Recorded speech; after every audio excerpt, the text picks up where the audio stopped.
Hello there, darlings. Welcome to the Clockwork Cabaret. They are old, they are not hip. They are the weird aunties that you didn't know you needed or wanted. And now, for a friendly reminder, this show is for adults. That darling DJ duo, Emmett Davenport and Lady Attercop, drink cocktails, have potty mouths, and at least one of them was raised by wolves.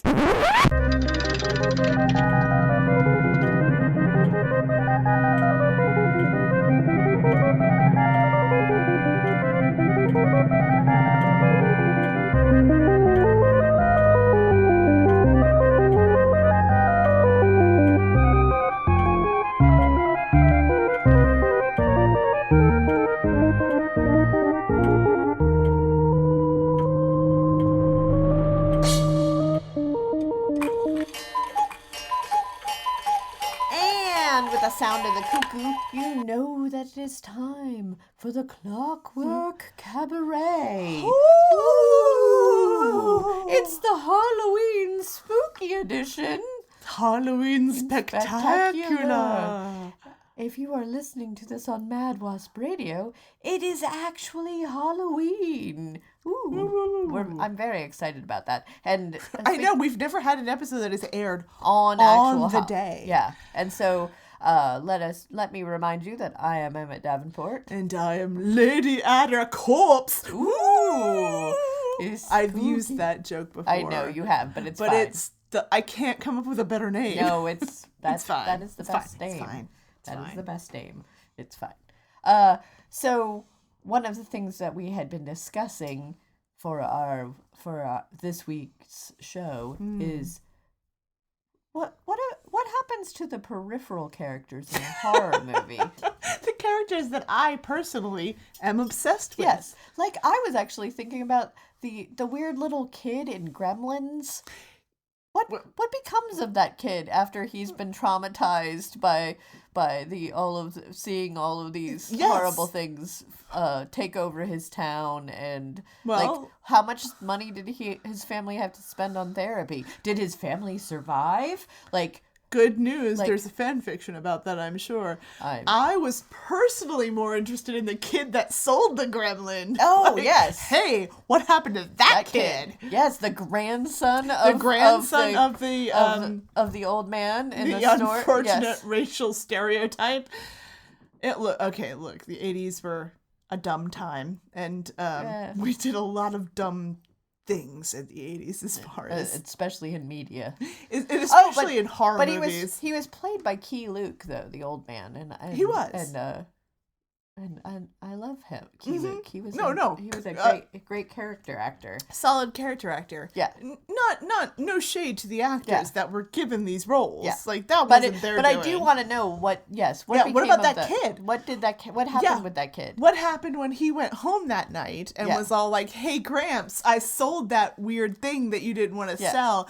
You're welcome." I was going to say the internet bill has been paid, but that's not true. Yeah. I just paid the phone bill. Yes. We need to talk about it. And Grandpa was like, "You dumb little dum-dum." Yes. I forgot the cursing swear. ban is, "You dumb little shithead."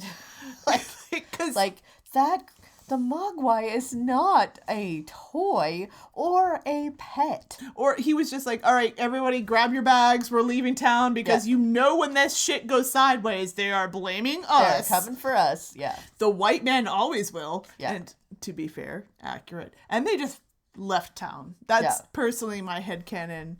At the end of Gremlins, don't they bring him back to the They do. To the store? Yeah, but let's be honest. That family already left town. Yes, it's a different person now. They didn't even realize that it was a different guy.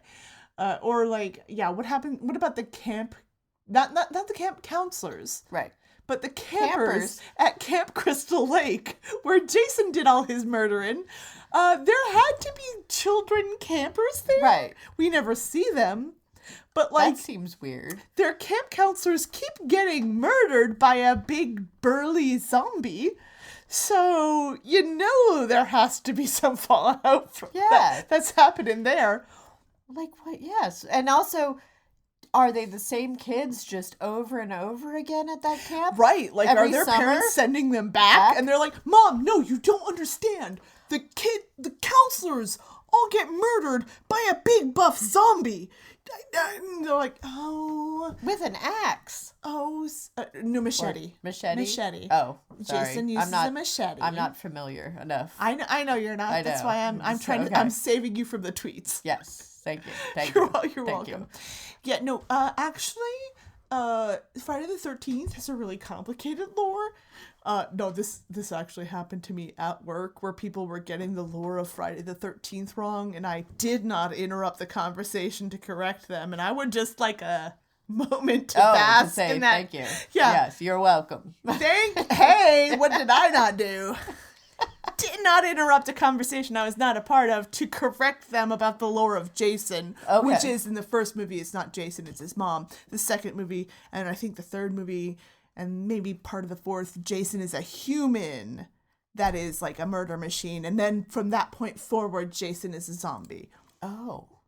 The lore of Friday the 13th is very complicated. I did not realize. I only watched Friday the 13th, the series, which is not related to that Friday the 13th, the movies at all. I don't think I ever watched that. Oh. Does it involve Camp Crystal Lake? No. Friday the 13th, the TV series was a series where a cursed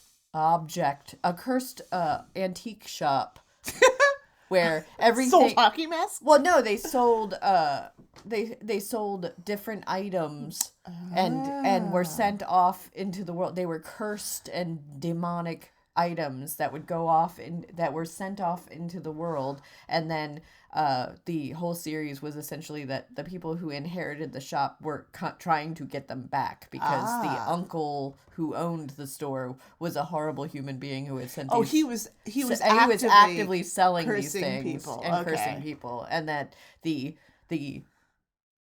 people who inherit it then are trying to get them back and put them back into no relation to I was gonna say no relation to Friday the 13th. But I had a moment when I first started going, I have not seen this Jason guy. I don't understand. I haven't seen any. Why there's hockey masks or axes or machetes or whatever, or any of that stuff, and I was very confused. There had to be campers at Camp Crystal Lake, right? You would think so. The only people that ever get murdered are the camp counselors. Yes.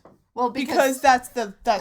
Isn't it that they have sex and that's what gets them killed? It was in the original, the first Friday the 13th. It was Jason was a camper at Camp Crystal Lake, and while the camp counselors were having camp counselors were having sex, he drowned. Oh. And then it's Jason's mom. Like, spoilers for the original from the 1970s. The original movie is Jason's mom is dressing up as Jason. He's doing the murdering. Oh. So there's no actual guy. There's a vengeful spirit, but it's not. It's just Jason's mother. Oh, so she's not wearing a hockey mask or anything? She's no hockey mask. Oh. And in the second movie, still no hockey mask. Oh. Jason has actually survived the near drowning, but it has made him kind of like an unstable, murderous monster man. He wears a pillowcase. He also doesn't wear a hockey mask. He's got a pillowcase with an eye hole cut out of it. So he's like the orphan catcher. It little bit like a redneck, terrifying, and he's extracting revenge because at the end of the first movie they kill his mother because she's been murdering camp counselors, and he has like a little weird mommy shrine set up with her head on the middle of the mom. No one ever thought that, hey, Jason, maybe he lives in a shack in the woods. Yeah, and it's the 80s. But so no therapy. No therapy. Oh. Like remember being mentally ill in the 90s? No therapy. Here's some they closed all the hospitals down. Here's some drugs that will make it worse, and have fun. Like Dr. Phil is your guiding. I don't know if I've told it on the air, but I've definitely told you that I actually had to not fire, but stopped seeing a therapist because she threw some Dr. Phil bullshit at me. Oh. And I went, you can't say dumb crap to me and expect me to A, know what you mean, and then B, find it somehow therapeutic. Yes. She also thought that me having 1 to 2 panic attacks a day wasn't a big deal. So it was like, yes. Oh, no. I don't think this is All right. working. So, yeah, so okay. at the time, therapy was not good. Right. Okay, so... Wow, I did not realize there was so much depth to You the didn't lore realize? of You didn't know of the, all the of Jason lore. Friday the 13th. No, I had no idea. I had no idea that it was that... It had that much, like... It's minutia. It's not good. No, it's all terrible. No, the first 2 And movies, so then I assumed that by the third, then it's just a slasher film, or does it continue it's to always be... been a slasher Right. film. But then it's like, I think Corey Feldman gets involved at one point, and a psychic girl with very camel toe-y jeans gets involved at one point. And I'm like, they all start to blend together a little bit. Yeah. And at some point, Jason becomes a zombie. I think the 4th movie in the series, Jason becomes a zombie, and that's when he's reanimated and comes up out of the lake. And the question is, do we ever see the campers? No, I think maybe Corey Feldman one. No, I don't think Corey Feldman was a camper. Well, because he would have been younger if he was in the 80s. No, he was a kid. Okay. It's definitely a child Corey Feldman. But I think he lived in a cabin next to Camp Crystal Lake. Because the psychic girl with the camel toe also was not a counselor. She just lived, she was she was a patient at a psychic ward whose questionable, crappy psychiatrist had taken her to Camp Crystal Lake. Oh. Yeah, no. Okay. So, now that I'm recounting, like, there's never a camper in. So no campers at never Crystal a camper. Lake. So maybe it's right before camp starts, or the off season. But then why are camp counselors there? I don't understand. It's not like sleepaway camp in which there are campers, and the campers are the murderers, and also problematic transphobia. Yeah. But yeah, no. Okay. Yeah. Who are these children? Who are these children being sent to this? Maybe it's the Addams family. Yes. Maybe it's the Addams family camp that they should have been sent to. Like, they would have liked that. There's also a fan comic or fan comics of buff Jason as a camp counselor, like an AU, if you will. Oh, yes. Where he becomes a camp. There's a couple of they incorporate the fact that he doesn't speak, that he speaks in sign language, and he's the counselor that protects he's like this giant buff counselor that protects all the students or all the little kids. Yeah, I feel like that's... Sounds about right. I feel like that's really... Maybe all of the camp counselors are actually terrible and have been murdering all the campers, and that's why you never see them. And he's just been exacting revenge. There you go. For the campers. It's the not whole the counselors. It's not him. He's not the evil one. It's the counselors. It's been the counselors all along. And this is how you get fan fiction. Yeah, I mean, we've already established how you get... Like, I just brought up a whole AU universe where it was, Yeah, no. I feel like, yes, the camp counselors were the villains all along. You know what was the true villain? Systemic racism. Yes. And society. And probably sexism. And capitalism, as long as we're at it. Yeah, just all of it. All of the isms. We live in a current dystopian nightmare. Why would we need to make another? It's true. I also often wonder, like, what became of the character, like the side characters in, like, I don't know, other horror movies. Carrie. What about the kids that got out of the... Who were just the witnesses who had no idea what was going on. Yeah. Like, who didn't participate in the horribleness, but then was just on the periphery trying to have a nice prom, and then all of this drama happened. Like, what about the kids that went to school with the kids that Freddy Krueger was tormenting? Right. Like, I don't know, a bunch of my classmates went insane and then murdered each other. It was weird. It was very weird. One guy got ate by his bed? Yeah, like they just disappeared, and just like, apparently we just don't go to Elm Street ever. I mean, just don't live on that street. We both... this might be a little too real and a little too sad for this comment. But I mean, we both went to public school in the 90s. I personally knew people that disappeared, like just one day didn't come to school, and the understanding was they probably OD'd somewhere. Oh, well, see, so I didn't have that in my school, but I did find out that one of my friends, her uncle was a serial killer. So the normal American experience. Yes. And how I found that out was because my mother was actually doing a study on serial killers and used that as an example. And found that and went, oh, look at we live in a town in Vermont that has a serial killer. And then I looked up the names and then realized that, oh, wait, that's family members of my friend's family. And then I mentioned it to my friend and she went, oh, yes, that's my uncle. That was my uncle. Oh, shit. And I went, oh.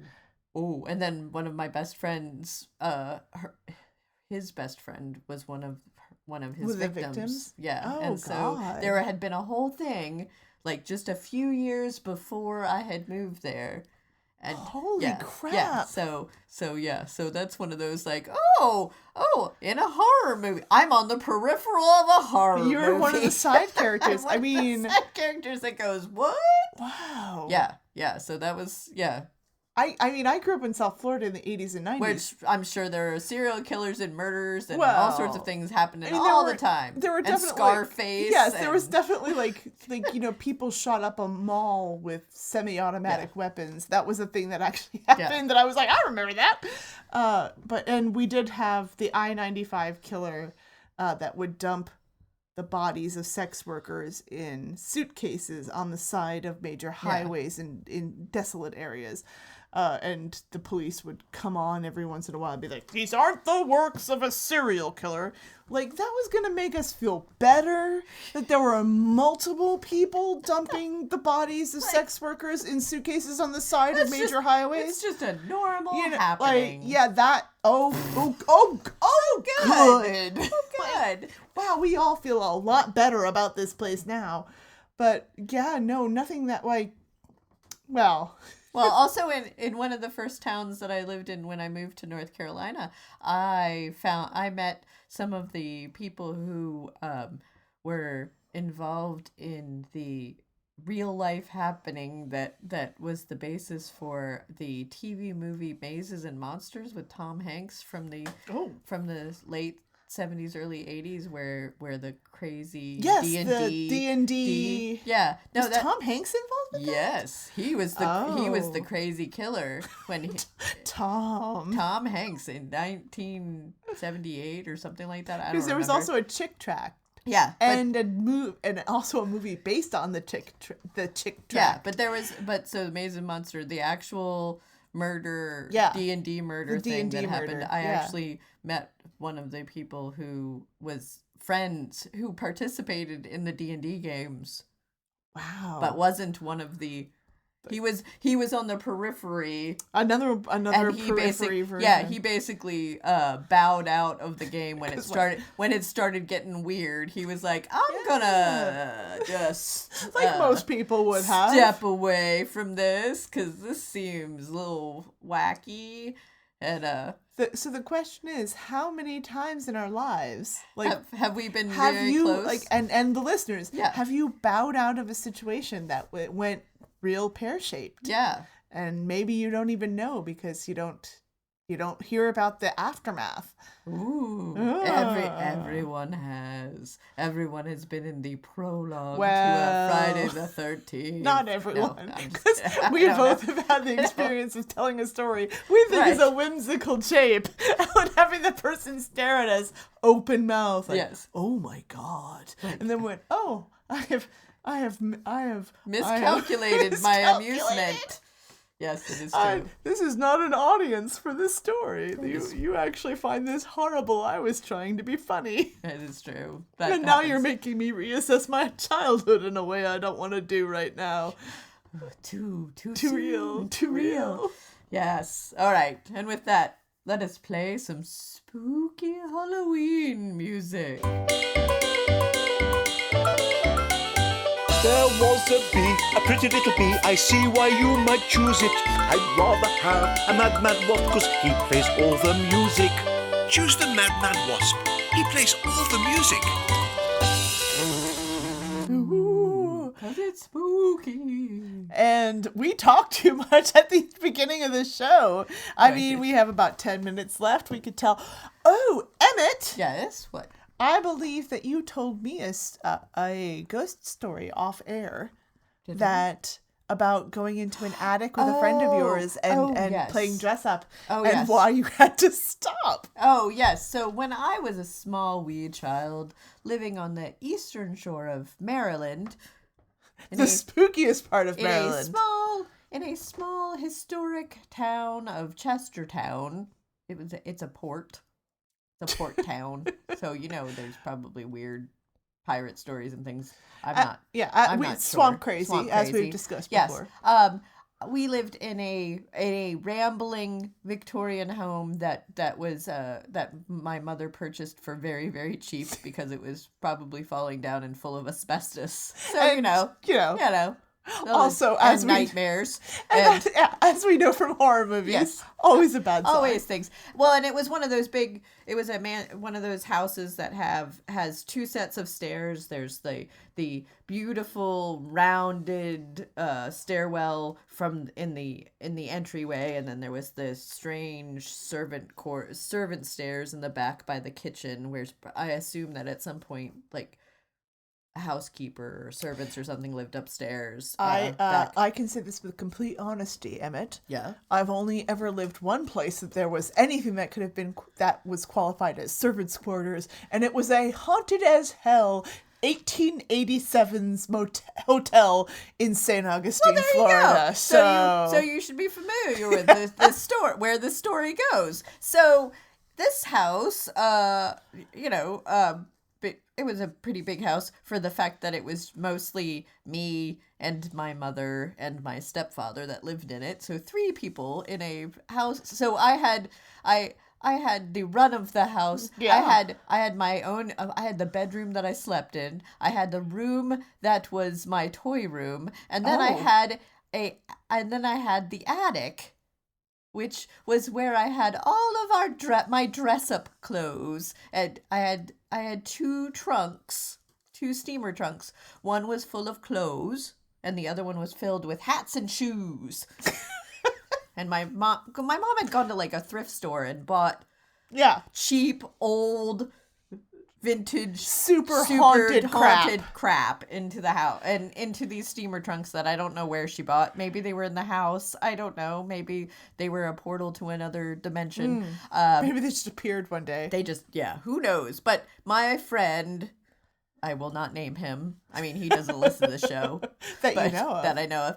But my friend and I would go up there. We were probably 5 or 6 or something. We were wee children, and we'd go up there, and he and I would play dress ups and put on old lady clothes, and put on our stupid hats and our shoes that were too big for us, and we'd clomp around, and we'd have tea parties and do various stupid pretend things. to be fancy ladies. Yes, we'd be fancy ladies, and we'd go to the grocery store in our imaginary grocery store and various other things. And then one day, while we were upstairs getting changed or I don't remember exactly why we were up there, other than we were playing dress ups up there, and we looked up and both of us saw an old lady in our attic.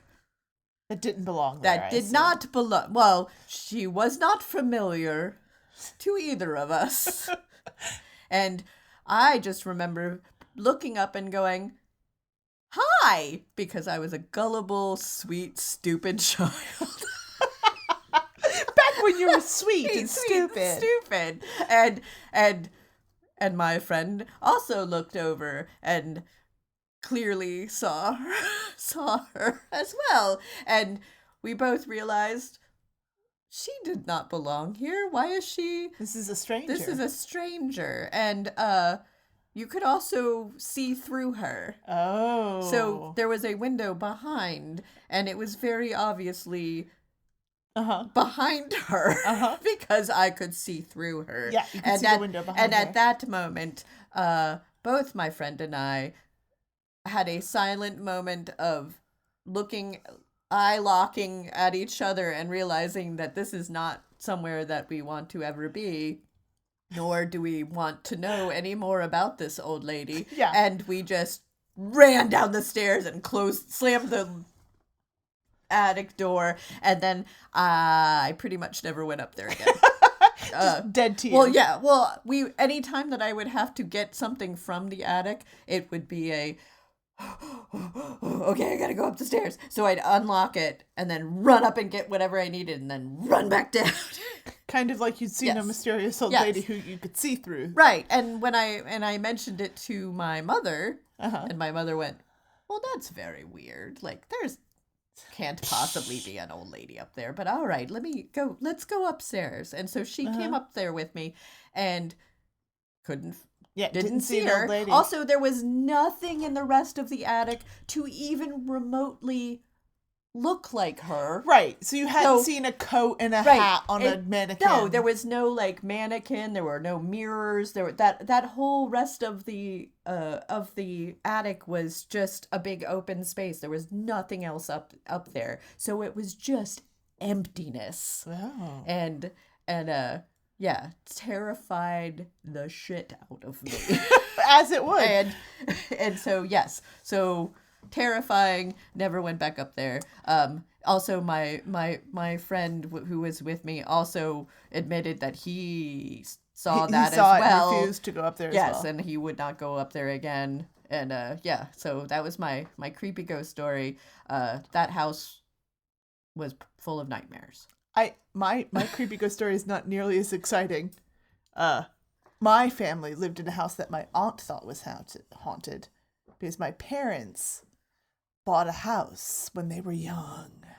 Oh. And it was cheap. Well, Again. so of course it's haunted. Yeah.